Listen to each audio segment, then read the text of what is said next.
तालिबान के विदेश मंत्री ने अपनी प्रेस वार्ता में महिलाओं को रोक दिया, प्रतिबंधित कर दिया कि जिस तरह से आज महिलाओं के अपमानित करने का काम किया है, उसी तरह से चीफ जस्टिस ऑफ इंडिया के गवई साहब के ऊपर जिस तरह से जूते फेंक करके अपमानित करने का काम किया है, इसलिए ये स्पष्ट हो जाता है कि बीजेपी जो है उस मनुस्मृति के संविधान के जड़ में आज भी फंसी हुई है कि ये मनुस्मृति के संविधान के मानने वाले लोग इसके निंदा ना करके अपने आप को मनुस्मृति से जोड़ दिया। कल एक बेहद ही चौंकाने वाली घटना दिल्ली के ऐतिहासिक धरती पर रची गई और वो है तालिबान के विदेश मंत्री द्वारा भारत के संप्रभुता क्षेत्र में उनकी आगमन हुई। जैसा कि सर्वविदित है,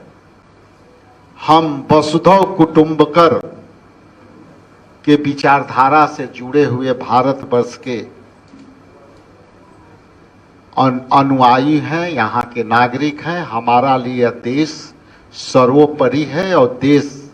का मान सम्मान हमारे लिए सर्वोपरि है। लेकिन तालिबान के विदेश मंत्री ने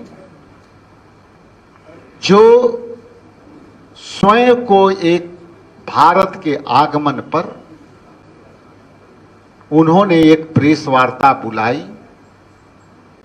प्रेस वार्ता में सारे इलेक्ट्रॉनिक्स प्रिंट मीडिया के लोग थे और हमारे देश के अंदर हम आधी आबादी के सशक्तिकरण के लिए मैं फख्र से कहता हूं कि हमारे भारतवर्ष के महिला पत्रकार,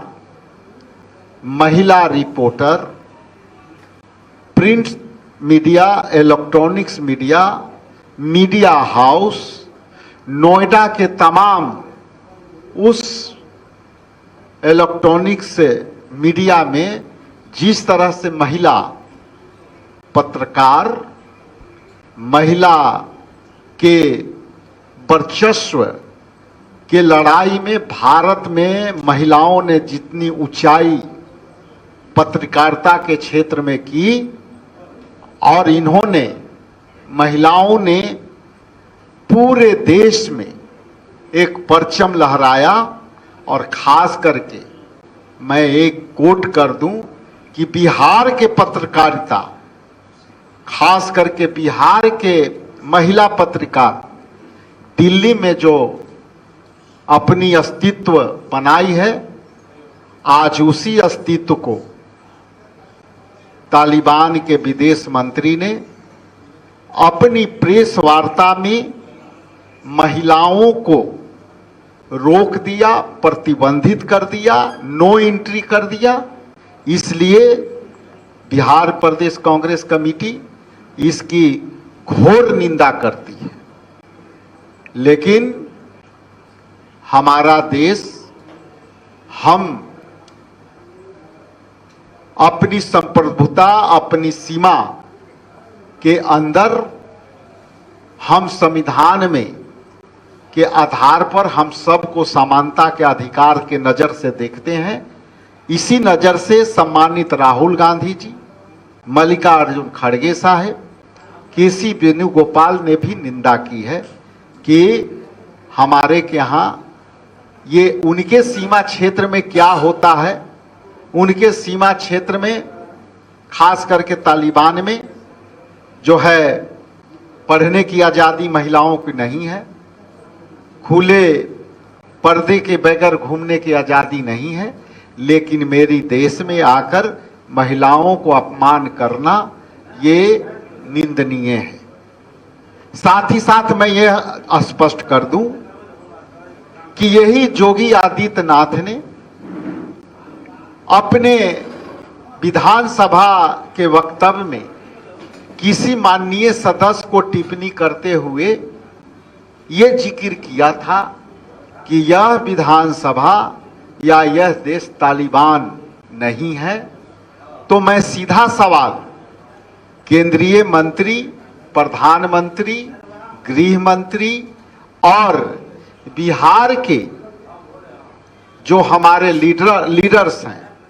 खास करके चिराग पासवान, खास करके माननीय मुख्यमंत्री, खास करके जीतन राम मांझी और उन यहाँ समर्थित सरकार में बीजेपी के लोगों को अब तक कोई प्रतिक्रिया नहीं आई। इसका मतलब साफ होता है कि मुंह में कुछ, जबान में कुछ,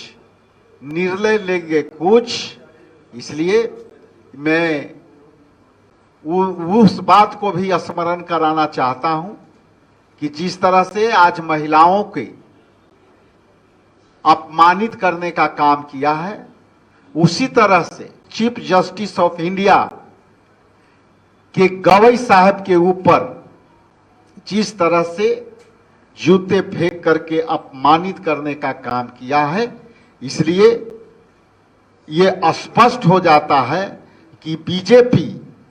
जो है उस मनुस्मृति के संविधान के जड़ में आज भी फंसी हुई है, जिसमें महिलाओं को ताड़न की हारी बोला है उस मनुस्मृति में, और दलितों की कोई स्थान नहीं होगी, ये मनुस्मृति में स्पष्ट है। इसलिए संविधान को नहीं मानने वाला बीजेपी मनुस्मृति को मानने वाला का ये महिला पत्रकारों के अपमान से ये सीधा जोड़ता हूं कि ये मनुस्मृति के संविधान के मानने वाले लोग इसके निंदा ना करके अपने आप को मनुस्मृति से जोड़ दिया। लेकिन इस चीफ जस्टिस ऑफ इंडिया पूरे देश के न्याय पद्धति पर ये प्रहार है, तो वहां पे तो सरकार को ये निर्णय लेना चाहिए था। केंद्र सरकार और से जो है केंद्र शासित प्रदेश है, पुलिस भी उनका, महकमा भी उनका, जो है एलजी भी उनका। एलजी में कानून जो है लोकतंत्र को कमजोर कर करके एलजी को आपने पावर किया, तो एलजी क्या कर रहे थे? दस्तक की आपसे गुजारिश है कि अगर इसको बचाना चाहते हैं तो नेशनल दस्तक को सब्सक्राइब करने के लिए रेड कलर के सब्सक्राइब बटन को दबाएं, फिर बेल आइकन की घंटी दबाएं। नेशनल दस्तक को बचाने के लिए बहुत जरूरी है कि हर खबर को शेयर करें, लाइक करें, कमेंट जरूर करें।